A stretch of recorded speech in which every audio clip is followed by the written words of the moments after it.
کی عورتوں اور بچوں کی پناہ گاہ نہیں ہے یہ ملک؟ نیا تماشا لگایا ہوا ہے.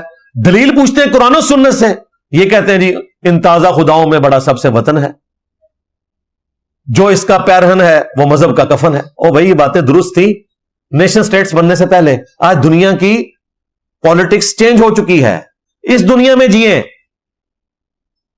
آپ تو وہی کام کر رہے ہیں جو اگلے دن ایک اہل حدیث مولانا کا کلپ آیا, وہ کہہ رہا ہے آج کل تو جہاد ہے ہی نہیں ہے, کیونکہ حدیث میں تو آیا کہ گھوڑوں کی پیشانی پر اللہ تعالیٰ نے برکت رکھ دی ہے, اور قرآن میں ہے کہ گھوڑے تیار رکھو. وہ کہہ رہے ہیں جب تک یہ سارے آلات جنگ ختم ہو کے دوبارہ سے انسان گھوڑوں اور تلواروں کے زمانے میں نہیں آتے, جہاد ہے ہی نہیں ہے. لو سامو, اس اہل حدیث مولانا کی سوچ میں اور اس قسم کے موٹیویشنل سپیکرز یا شاعروں کی سوچ میں کوئی فرق نہیں ہے. وہ بھی غیر علمی بات کر رہے ہیں, یہ بھی غیر علمی بات کر رہے ہیں. تو نکلیں بھائی اس دنیا سے باہر, ٹھیک ہے. آؤں میرا کلپ بناؤ جی, جو انجینئر صاحب جو ہے وہ ڈاکٹر اقبال کی بھی غلطیاں نکالنا شروع ہو گئے. تو پریکٹیکلی تو مان چکے ہیں نا ہم ساری چیزیں, کہ نہیں مان چکے؟ ساری کہانیاں نکلی, سارے جھوٹ نکلے, ٹھیک ہے.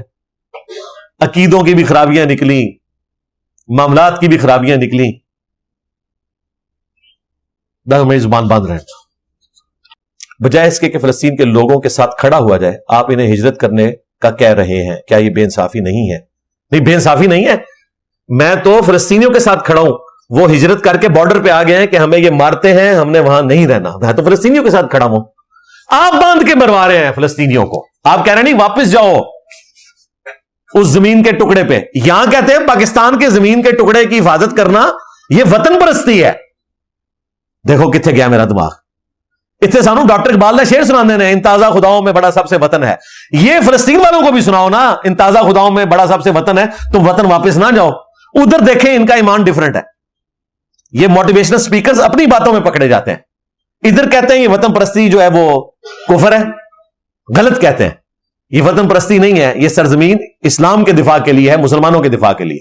وہاں ہم اس لیے کہہ رہے ہیں کہ فلسطینی کہتے ہیں کہ ہمیں مارتے ہیں. آج بھی 30 لاکھ سے زیادہ پناہ گزین کیمپوں میں رہ رہے ہیں فلسطینی. آج سے نہیں, 1948 سے, پھر 1967 میں 3 نسلیں ان کی وہاں پہ گزر چکی ہیں. قبرستان وہاں بن گئے, ٹینٹوں میں رہتے ہیں, کیونکہ واپس جاتے ہیں تو اسرائیلی ان کو مارتے ہیں. شیخ البانی رحمہ اللہ نے اسی لیے فتویٰ دیا تھا کہ مسلمانوں کو چاہیے کہ ہجرت کر جائیں, اور میں نے بھی یہ مشورہ دیا تھا کہ مسلمان ان کو اکوموڈیٹ کریں اپنے ملکوں کے اندر. بلکہ مجھے رات کو تو کسی نے ایک ویڈیو بھیجی ہے, وہی موٹیویشنل سپیکر صاحب کی.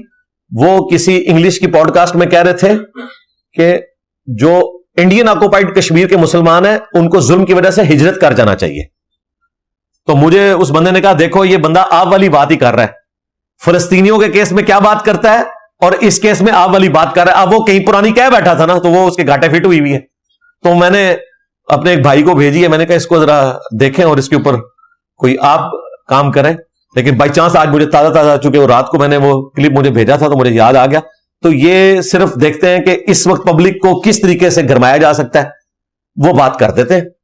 وہی بات کوئی اور کرتا ہے, اس کے خلاف کوئی کلپ نہیں آتا. اچھا دوسرے بھی بڑی مکاری کرتے ہیں نا, ایسی ڈوئل سٹیٹمنٹ دیتے ہیں. بزرگوں سے انہوں نے چلاکی اور منافقت سیکھی ہوئی ہے. چلے منافقت تو یہ کہیں گے سخت لفظ ہے, دو رخی سیکھی ہوئی ہے. ابھی یہ مفتی طارق مسعود صاحب کہہ رہے تھے کہ جی اگر واقعی یقین ہونا کہ غزہ کے مسلمان وہاں پہ نہیں رہ سکتے تو ان کو ہجرت کرنی چاہیے, اور کوئی مسلمان ملک لے بھی نا ان کو, تو پھر وہ بیچارے وہاں ہجرت کر جائیں. اب اسے پتا چل گیا کہ موٹیویشنل سپیکر نے اور مولویوں کے فرنٹ مین نے میرے خلاف کلپ بنا دینا ساتھ ہی کا, لیکن ابھی تک تو لگ رہا ہے کہ مجاہدین بڑے اچھے طریقے سے لڑ رہے ہیں, اس لیے غزہ کے مسلمانوں کو نہیں نکلنا چاہیے. اور بھائی کہنا کیا چاہ رہے ہو؟ دونوں طرف کی سٹیٹمنٹ دی. تو میں یہ کام نہیں کرتا. بالکل ہماری اس دعوت حق کے پھیلنے کی وجہ یہ ہے کہ میں گرے ایریا نہیں چھوڑتا. بالکل بلیک اینڈ وائٹ میں جو بات ہے نا ڈنکے کی چوٹ پہ کرتا ہوں. جہاں گرے ایریا اسلام میں ہے میں گرے ایریا رکھتا ہوں کہ میں کلمہ گو اہل قبلہ کو کافر نہیں سمجھتا, نہ کہتا ہوں. اگرچہ میں ان کے عقیدوں کو کفریہ کہتا ہوں, شرکیہ کہتا ہوں, میں انہیں کافر نہیں سمجھتا, کیونکہ ہم نے خلفائے راشدین سے یہی سیکھا ہے کہ جو اہل قبلہ اہل کلمہ ہے, ختم نبوت کا ماننے والا, قرآن کا ماننے والا, اللہ رسول کا ماننے والا, آپ صرف اس کی غلطی ہائی لائٹ کریں گے. جس طرح خوارج صحابہ کو کافر کہتے تھے, صحابہ نے ان کو کافر نہیں کہا. لیکن یہ دو نمبری نہیں میں کروں گا کہ میں ایسی سٹیٹمنٹ دوں کہ وہ اس طرف بھی چلی جائے اس طرف بھی. اسی طریقے سے وہی مفتی صاحب جن کا میں نے آپ کو بتایا کہ وہ غزہ کے مسلمانوں کے بارے میں ڈوئل سٹیٹمنٹ دے رہے ہیں، ان سے پوچھا گیا اسرائیل کی مصنوعات کے بائیکاٹ کے بارے میں، تو انہوں نے کہا کہ جو علماء ہمیں ترغیب دلا رہے ہیں بائیکاٹ، بالکل اس بائیکاٹ کا فائدہ بھی ہوتا ہے اور ہمیں کرنا بھی چاہیے، لیکن اس کا یہ مطلب نہیں میں کہہ رہا ہوں کہ اسرائیلی کمپنیوں کی آپ نوکریاں چھوڑ دیں. بھائی اگر یہ نوکریاں چھوڑ دو گے تو پھر انہی سے دوبارہ بھیک مانگنے کے لیے جاؤ گے. آپ اسے پوچھو تم نے کون سی بات صحیح کی ہے کون سی غلط. ایک طرف کہہ رہے ہو بائیکاٹ کر دو، دوسری طرف کہہ رہے ہو ان کمپنیوں میں جابس بھی کرو. یعنی کہہ رہے کے ایف سی کا بائیکاٹ کرو، میکڈونلڈز کا بائیکاٹ کرو اور نوکری بھی کے ایف سی اور میکڈونلڈ میں کرو. ڈیول سٹیٹمنٹ، تاکہ اگر کوئی متھے لگے آ کے موٹیویشنل اسپیکر اے سی والے کمرے میں بیٹھ کے ڈالرز بنانے والا، تو انہوں کہنا دیکھو میں کیا ہے نا کہ بائیکاٹ کرنا چاہیے. اور کوئی پڑھا لکھا بندہ آ جائے تو اس کو کہیں میں نے تو دیکھیں اس میں کہا ہوا ہے کہ اسرائیل کی نوکری آپ نے نہیں چھوڑنی ہے، آپ نے بچوں کو بھوکا نہیں مارنا، آپ کمپنیوں میں جاب کریں، جاب نہیں آپ کو چھوڑنی چاہیے. یہ دو نمبریاں مولویوں کی سیکھیں ہیں. یہ وہی ہے کہ قبروں کا طواف تعظیمی کرنا حرام ہے، البتہ اگر برکت کے لیے گردے مزار پھرے تو کوئی حرج نہیں. بار شریف میں لکھا ہوا ہے، تاکہ کوئی مواحد آئے تو اس کو کہے کہ ہم نے کہا ہے کہ حرام ہے طواف. اور اگر صوفی آ جائے اس کو کہ دیکھیں ہم نے بعد میں لکھا ہے کہ برکت کے لیے گردے مزار پھیر سکتے ہیں. اسی طریقے سے دیوبندیوں نے المحنت میں لکھا ہے ہم بزرگوں کی قبروں اور سینوں سے فیض لینے کے قائل ہیں، ٹیکا نچوڑ کے نہیں، اس طریقے پہ نہیں جو عوام میں رائج ہے، اس طریقے پہ جو خواص کو پتا ہے. اب یہ ڈیول سٹیٹمنٹ یعنی یہ بتا رہے خواص کا دین اور ہے، عوام کا اور ہے. پوری تصوف اس کے اوپر کھڑی ہوئی ہے کہ آپ نے عوام کو ٹرک کی بتی کے پیچھے لگانا ہے، خود یہ والے کام کرنا ہے. تاکہ کوئی صوفی آ جائے اور وہ کہے کہ آپ نے کہا ہے کہ جی جو عوام میں رائج ہے یہ غلط ہے، وہ کہے کہ دیکھیں ہم نے خواص والے طریقے کو جائز بھی کہا ہوا ہے. اور اگر کوئی دوسری پارٹی والا بندہ آ جائے موائد ٹائپ کا تو وہ کہیں گے دیکھیں ہم نے لکھا ہوا ہے کہ جو عوام میں رائج ہے ہم اس کو بالکل درست نہیں سمجھتے. Dual statement.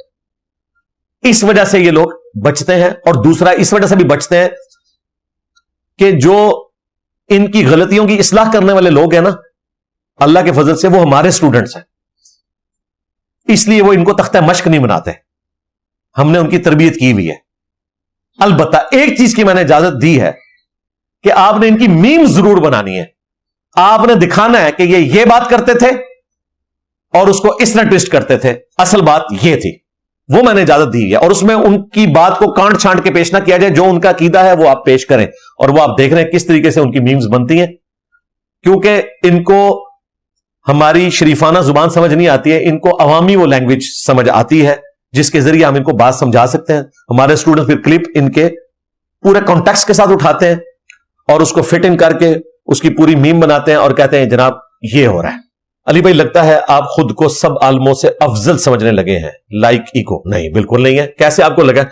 جس دن میرے نام کے ساتھ لکھا ہو مفتی اعظم پاکستان، حالانکہ میں اپنے نام کے ساتھ مفتی اعظم پلانٹ ارتھ بھی لکھ سکتا ہوں، کیونکہ مفتی اعظم پاکستان، مفتی اعظم انڈیا، بریلوی دیوبندی اہل حدیث کے میرے بارے میں ایک جملہ بھی نہیں بولتے. چھوٹے بولتے ہیں فیم کے لیے، بڑے اس لیے نہیں بولتے کہ انہیں پتا ہے کہ گل ٹھیک پہ کرتا ہے. مثلا مفتی منیب صاحب مجھے یہ کہیں گے کہ جو تم دیوبندیوں کے بارے میں باتیں کر رہے ہو یہ غلط کہہ رہے ہو، کہیں گے بالکل ٹھیک کہہ رہے ہو. مفتی تقی عثمانی صاحب مجھے یہ کہیں گے کہ جو تم بریلویوں کی غلطیاں ہائی لائٹ کر رہے ہو یہ غلط کام کر رہے ہو، کبھی بھی نہیں کہیں گے. یا ہمارے جو ساجد میر صاحب تھے رحمہ اللہ تعالی، وہ مجھے یہ کہیں گے کہ تم جو نماز کا طریقہ رفع الیدین کے ساتھ بتاتے ہو اور بریلوی دیوبندیوں کا رد کرتے ہو یہ بڑا غلط کام کر رہے ہو، وہ کہیں گے بالکل ٹھیک کام کر رہے ہو. تو بڑے مانتے ہیں کہ ٹھیک کام کر رہا ہے. تو میں نے تو اپنے آپ کو کبھی مفتی اعظم نہیں ڈکلیئر کیا، میں تو لکھتا ہوں انجینئر محمد علی مرزا جو میں ہوں. جو مفتی لکھ رہے ہیں وہ تو خود بتا رہے ہیں ہمارے پاس ڈگری کوئی نہیں ہے. مفتی طارق مسعود صاحب نے خود کہا کہ میرے استاد نے مجھے ڈگری نہیں دی ہوئی. انہوں نے کہا کہ علم ہوگا تو خوشبو پھیلے گی، اور اگر علم نہیں ہوگا تو ڈگری سے کوئی فائدہ نہیں ہے. وہ کہتا ہے میرے پاس ڈگری نہیں ہے. بالکل ٹھیک کہہ رہے ہیں، یہاں علم کی خوشبو ہے پوری دنیا میں پھیل رہی ہے جہلم سے. تو یہ تو ان سے پوچھے کہ آپ لوگ مفتی کیوں لکھ رہے ہیں بھائی ڈگری کے بغیر؟ تو وہ کہیں گے بھائی ہمیں اجازت ملی ہوئی ہے، ہم اس فیلڈ کے ایکسپرٹ ہیں. اور ایکسپرٹ صرف یہ ہوتے ہیں کہ وہ بتاتے ہیں کہ فقہ حنفی میں فلاں بزرگ نے اس مسئلے کو یوں لکھا ہے. قرآن و حدیث سے فتویٰ نہیں لکھا ہوتا، آپ یہ فتوے پڑھ کے دیکھ لیں. تو میں تو ایسا نہیں کرتا، جو میرے پاس ڈگری ہے میں وہ لکھ رہا ہوں. اور میں تو آپ نے کہیں دیکھا ہے کہ میرا کوئی کلپ اپلوڈ ہوا ہو اور تھم نیل کے اوپر میرے نام کے ساتھ حافظہ اللہ لکھا ہو یا دامت برکاتم عالیہ لکھا ہو؟ بالکل نہیں. تو میں تو بالکل سمپل انجینئر محمد علی مرزا یہ لکھتا ہوں. افضل سمجھنے والی بات نہیں. اگر غلطی نکالنا افضل سمجھنا ہے تو مجھے بتائیں اعلی حضرت نے جس مسئلے میں امام حنیفہ کا رد کیا مدینے کے حرم ہونے کے مسئلے میں، اعلی حضرت تو مدینے کو حرم مانتے تھے اور امام حنیفہ مدینے کو حرم نہیں مانتے تھے، تو کیا اعلی حضرت اپنے آپ کو امام حنیفہ سے افضل سمجھتے تھے؟ لو سامو، تو یہ کیا کہیں گے کہ نہیں جی علمی اختلاف ہے، ورنہ ان کا تو کوئی کمپیرزن ہی نہیں ہے۔ تو علمی اختلاف کا یہ مطلب نہیں ہوتا کہ ہم افضلیت والا معاملہ کر رہے ہیں۔ باقی یہ جو ایگو والا معاملہ ہے، ایگو تب ہوتی جب میں نے کوئی فرقہ چندہ بک لانچ کی ہوتی، کوئی مسجد ہوتی، کوئی مدرسہ ہوتا، میں کہتا انہوں نے چندہ نہ دو منو دو۔ میں جب 1 روپے کا آپ کا روادار نہیں ہوں تو میں نے اس سے زیادہ کیا کمایا ہے؟ میں نے اپنی لائف ونریبل کی ہے، اپنی فیملی کی لائف ونریبل کی ہے، اپنے ٹیم ممبرز کی لائف ونریبل کی ہے۔ میں نے تو اس سسٹم سے کچھ نہیں حاصل کیا، نہ میں نے کوئی جداد بنا لی، نہ کوئی چندہ بک بنا لی۔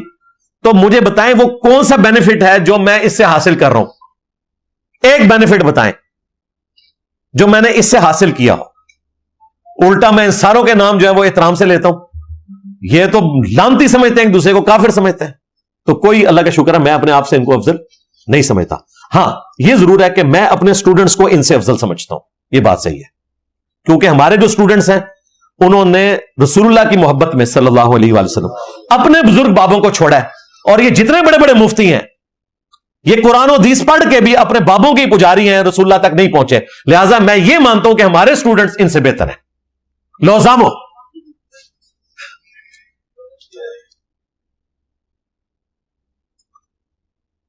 آپ کی باتوں سے لگتا ہے کہ آپ ہر بات میں کرتے ہیں، تو نہیں ہو سکتی نا بھائی۔